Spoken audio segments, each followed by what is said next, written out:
Yo, what's going on, guys? It's your boy The Real Weeb, and we are back with another video. And today we will be looking at chapter 333, leaks and spoilers for Blue Lock. And if you guys do enjoy this video, please make sure to hit that like button down below, hit that subscribe button if you guys are new, and let's get straight into the video now. At last, they collide. The battle of the 10 from Japan and France. Do not miss this single moment as we are finally back into it. As we see, the matchup is getting better. Reen has the ball and he nutmegs Loki, but Loki then proceeds to catch up. He does not care about that nutmeg. He wants to attack Reen, and as we see, both these players, they're going head on, and Loki looks ferocious. Reen then sees an opening and he proceeds to take the shot.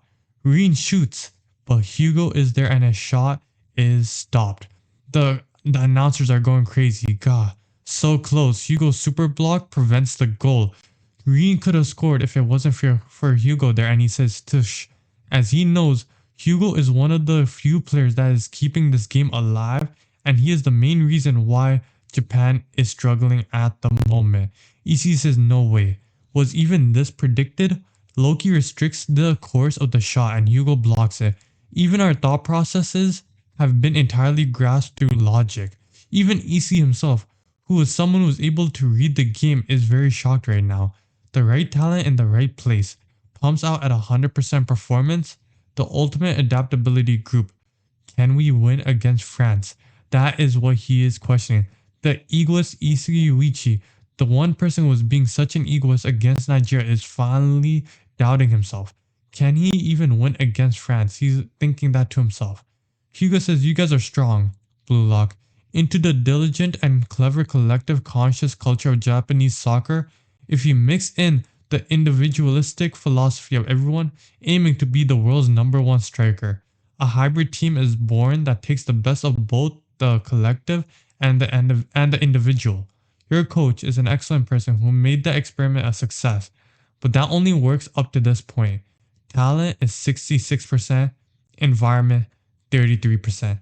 That is what Blue Lock hasn't been prepared for. Hugo says luck is also 1%. These are the ratios of the elements that decide a match. At least that's what I believe. In Blue Lock's case, it's a team that's barely winning by isagi pulling in that 1% of luck. Am I right, says Hugo. Hugo thinks that EC is the mastermind, so we won't let that luck situation ever happen again. That is the greatest sure win method against Blue Lock. Isagi tells him, try it, you big talking jerk. Hugo says, that quick irritation and snapping back at me is proof I was right on the spot. Isagi, he's clueless, he's speechless, he doesn't know what to say to Hugo as he just looks at him dead in the eye. Hugo says, and also, your team has a serious Isagi dependency as their team just depends on Isagi. There's no other star. Yeah, you can argue there's Reen, there's other players, but Reen, what has he been doing? Without Isagi on that team, they're nothing.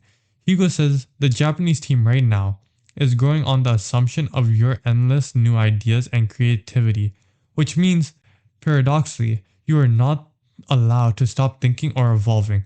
If you stop growing, the team will collapse. That pressure is what's creating your impatience, and that is the kind of thing, and that is the kind of play which is easy to predict and easy to shut down, says Hugo.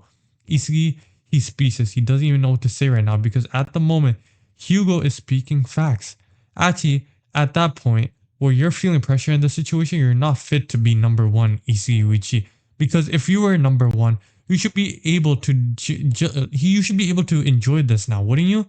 But when you're at the center of the world and you are absolutely choking, what are you going to do? As we see, Isagi looks dead right now. He looks like he's scared as Hugo is staring him with cold eyes. He doesn't know what to do. In that regard, our Loki is dead on match. Born with the world's best physical specs, he doesn't doubt for a second that he'll become the world's best striker. His mind, his body, his motivation are perfectly in sync with his aptitude. A natural born #1. And I am also going to produce that. Hugo wants to produce Loki as one of the best strikers in the world. And the way Loki has been performing, even if he does make a mistake, he doesn't choke under pressure. He doesn't let that get to him. He instead thrives under pressure and he makes up for it. as Iskiuichi, he's literally saying, "Oh, can we be friends? Can we be friends just because they're losing right now?" He doesn't have that mentality at the moment, which is what Hugo's trying to tell him.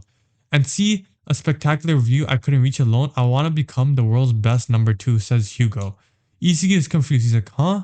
You would understand, right, Iskiuichi? I don't mean second place. I mean controlling the organization with a bird eye's view from the second highest spot.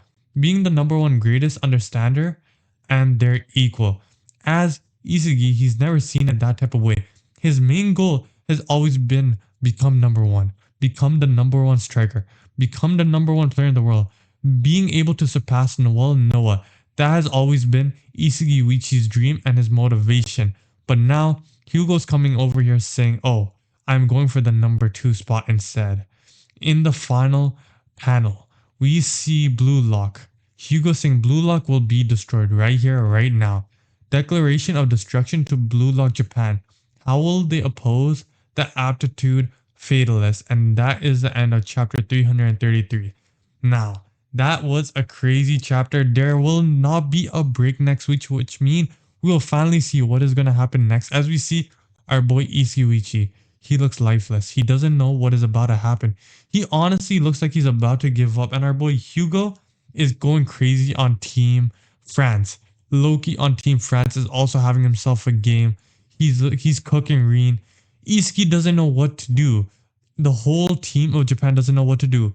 The only way that they can evolve right here, right now, is if they can stop being EC dependent. Because when EC doesn't know what to do, the rest of the team doesn't know what to do. There has to be another player on Team Japan that has to take over.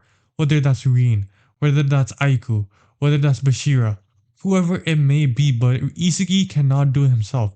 He needs to understand that at the end of the day, he can be an egoist all he wants, but that is not how he is going to win the next game.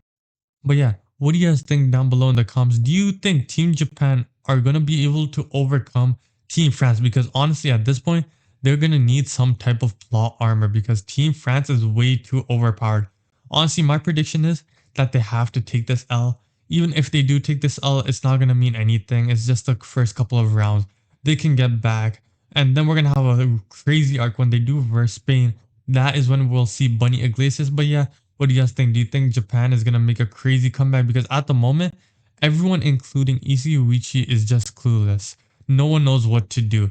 But yeah, let me know what you guys think down below in the comments. And yeah, if you guys enjoyed this video, please make sure to hit that like button down below. Hit the subscribe button if you guys are new. And yeah, I'll see you guys in the next one. Peace.